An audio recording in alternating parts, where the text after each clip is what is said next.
Hello, good morning friends. आज मैं एक वीडियो पोस्ट कर रहा हूँ और जिसका टॉपिक मैंने दिया है score 100 out of 100 in CBSE class 12।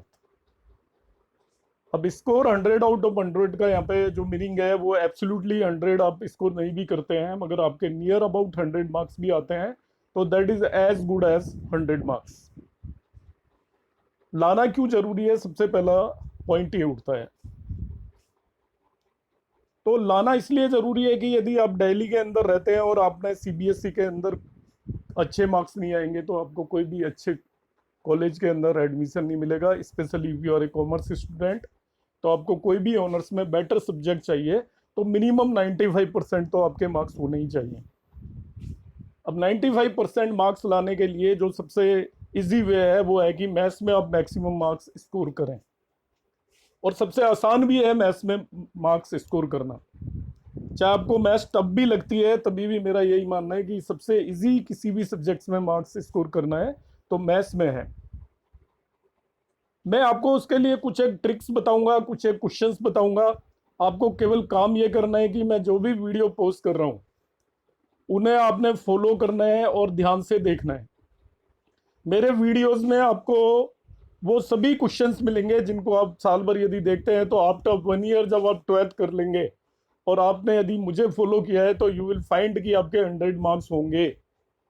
उसमें मुझे कोई भी डाउट नहीं है, मेरा 33 ईयर का एक्सपीरियंस है और उस एक्सपीरियंस के बेस पे मैं आपको ये चीज़ बता रहा हूँ कि आप इजीली 100 मार्क्स स्कोर करने में सक्सेसफुल होंगे यदि आप मेरे वीडियोस को फॉलो कर रहे हैं। इसमें मैं कह रहा हूँ आपको just follow me and my technique. जो मैं आपको इंस्ट्रक्शंस देता हूँ वो आप मेरी एडवाइस को लें और प्रॉपर वे में लें तो आपके पक्का 100 मार्क्स आएंगे। मेरा हर एक वीडियो में कुछ तो मैं आपका 2-3 मिनट तो कुछ सजेशन देने में बिताऊंगा, उसके बाद मैं इमीडिएटली क्वेश्चंस पे आ जाऊंगा जैसा कि आज का वीडियो है। इसलिए आप वीडियो पूरा देखें, बीच में ना छोड़ें। इसको लाइक करें और अपने फ्रेंड्स में शेयर करें जिससे और लोगों का भी फायदा हो। बताएं अपने फ्रेंड्स को। तो अब मैं आपको बताता हूं 100 आउट ऑफ 100 स्कोर करने के लिए जो 4 एसेंशियल थिंग्स है। पहला इसमें एसेंशियल थिंग है, यहाँ पे देखिए मैंने लिखा हुआ है सेल्फ कमिटमेंट। तो सेल्फ कमिटमेंट का क्या मतलब है? आप अपने आप को कहिए कि मुझे 100 मार्क्स लाने हैं। जब तक आप अपने आप को नहीं कहोगे, आपके सर कहते रहेंगे, डैडी कहते रहेंगे, तब तक आपके 100 मार्क्स आने वाले नहीं है। तो आप पहले कमिट करिए। 12th क्लास है, आपका लाइफ चेंजिंग ईयर है, तो आप अपने आप से कमिट करिए कि मुझे 100 मार्क्स लेके आने हैं। खुद से कहिए, एक बार बोलिए कि मुझे 100 मार्क्स लेके आने हैं। Then only you will be able to score 100। Second जो इसमें बहुत इंपॉर्टेंट पॉइंट है दैट इज सेल्फ बिलीव। अब सेल्फ बिलीव का क्या मतलब है? मैं कह दूंगा आप 100 मार्क्स ले आओगे, उससे आप नहीं ला सकते। कई बच्चों को होता है मेरे कभी भी नहीं आए, अब कैसे आ जाएंगे? आपके कभी भी जो मार्क्स नहीं आए वो मार्क्स 12th क्लास में आएंगे। आई एम श्योर, ध्यान रखिएगा, जितने मार्क्स सबके कभी भी नहीं आए वो आपके 12th क्लास में आने वाले हैं। मगर आपको अपने आप पे बिलीव करना है कि मेरे 100 मार्क्स आ सकते हैं। क्यों नहीं आ सकते? यदि आपकी मैथ्स बहुत भी कमजोर है, you are not strong in mathematics, still you can score 100 marks. मेरी बात का बिलीव करिए आप। तो आप अपने आप में बिलीव करिए, पहले मान लीजिए कि आपके 100 मार्क्स आएंगे, मत सोचिए नहीं आ सकते। थर्ड जो इसके लिए सबसे इंपॉर्टेंट चीज है सेल्फ कमिटमेंट, सेल्फ बिलीव के बाद इनसे भी ऊपर वो है प्रॉपर प्लानिंग। जब तक हम प्रॉपर प्लानिंग नहीं करेंगे तब तक हम मार्क्स कितने भी नहीं ला सकते। आप बहुत ज्यादा पढ़ लें तो भी मार्क्स नहीं आएंगे, मगर जो आपने स्टडीज करनी है वो प्लान्ड वे के अंदर करनी है। और वो प्लानिंग बताऊंगा मैं आपको। प्रॉपर प्लानिंग के बगैर कभी भी हम कितने भी मार्क्स लेके नहीं आ सकते। हम बहुत ज्यादा हार्ड वर्क भी कर रहे हैं तब भी हमारे मार्क्स पूरे नहीं आएंगे, क्योंकि यदि हमारी प्लानिंग प्रॉपर नहीं है।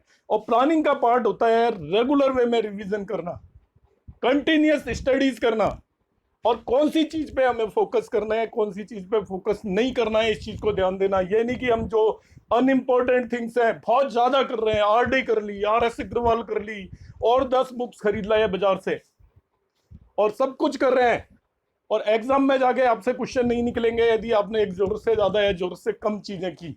इसलिए प्रॉपर प्लान्ड वे में करना है, किस चीज पे ज्यादा फोकस करना है, किस चैप्टर में से ज्यादा कॉम्प्लिकेटेड क्वेश्चन आते हैं, किस चैप्टर में से सिंपल क्वेश्चन आते हैं, ये सब चीजें बताऊंगा मैं आपको।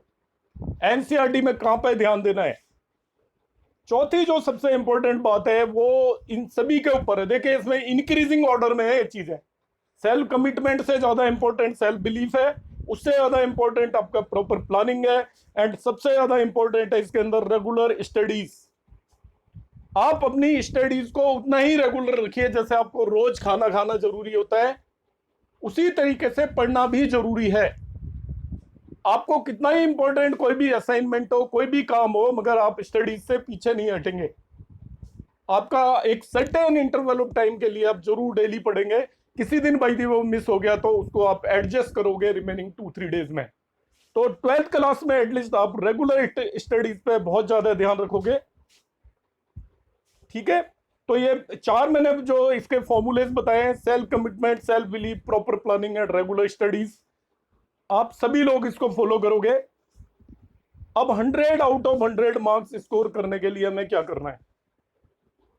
100 आउट ऑफ 100 मार्क्स स्कोर करने के लिए हम क्या स्टडीज करेंगे, कौन सी चीजों पे हम फोकस करेंगे।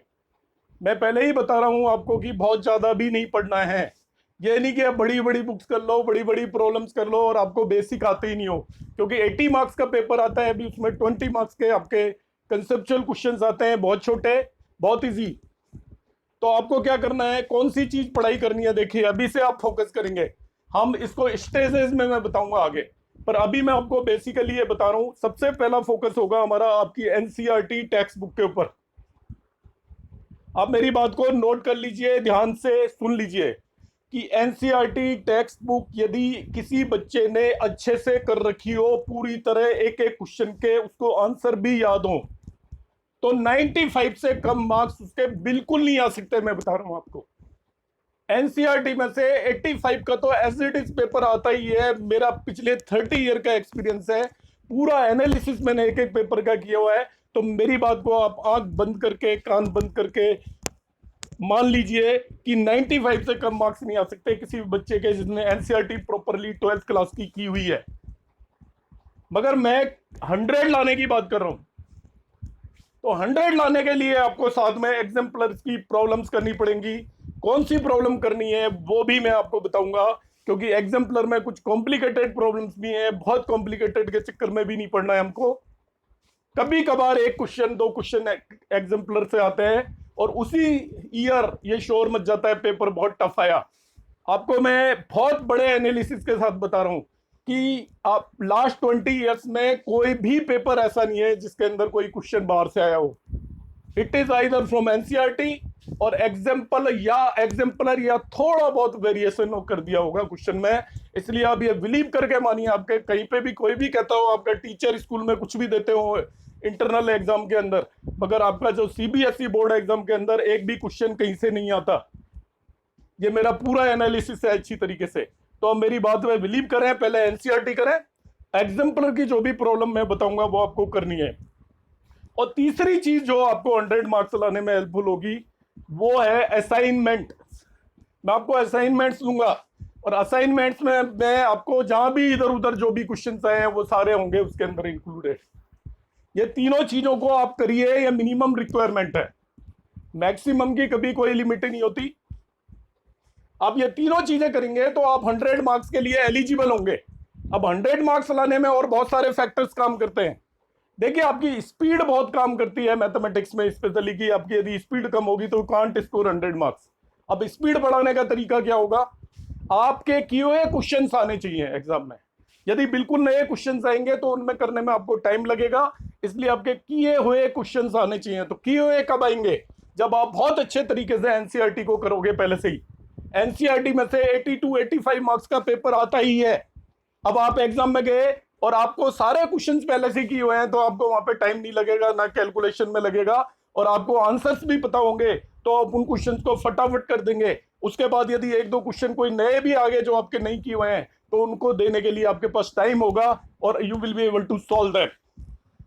दूसरी चीज जो आपको स्टार्टिंग में ध्यान रखनी है, वो ये ध्यान रखनी है कि आप घर पे जब भी क्वेश्चन को करते हैं प्रैक्टिस में, तो उसके अंदर कैलकुलेशन मिस्टेक बिल्कुल नहीं होनी चाहिए। यदि आपकी होती है तो आप आदत बदलिए, एक बार में आंसर आना चाहिए। यदि घर पे आप कैलकुलेशन मिस्टेक कर रहे हैं तो एग्जाम में भी आपकी कैलकुलेशन मिस्टेक होगी। तो ये बिगिनिंग ऑफ ईयर है, इसलिए मैं आपको ये सबको सजेस्ट करता हूं, एडवाइस करता हूं कि आप एक भी क्वेश्चन में कैलकुलेशन मिस्टेक ना करें।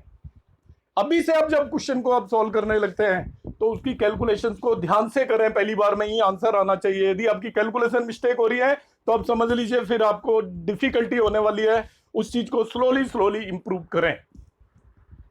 इसके अलावा मैं आपको जो भी असाइनमेंट देता हूं उनको आप पूरी को सॉल्व करें, एनसीईआरटी के सभी क्वेश्चंस को सॉल्व करें। उसमें जो भी क्वेश्चन आपको डिफिकल्ट लगता है या करने में प्रॉब्लम आती है, you mark them and solve them repeatedly, जब तक आपको उस क्वेश्चन का आंसर तक याद नहीं हो जाता। आपके 100% 100 मार्क्स आएंगे।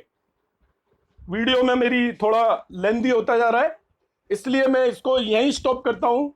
इस स्टडी से रिलेटेड जो है वो नेक्स्ट वीडियो में डालूंगा। आज मेरा वीडियो ये आप एज ए मोटिवेशनल वीडियो या प्लानिंग वीडियो की तरह आप देखें।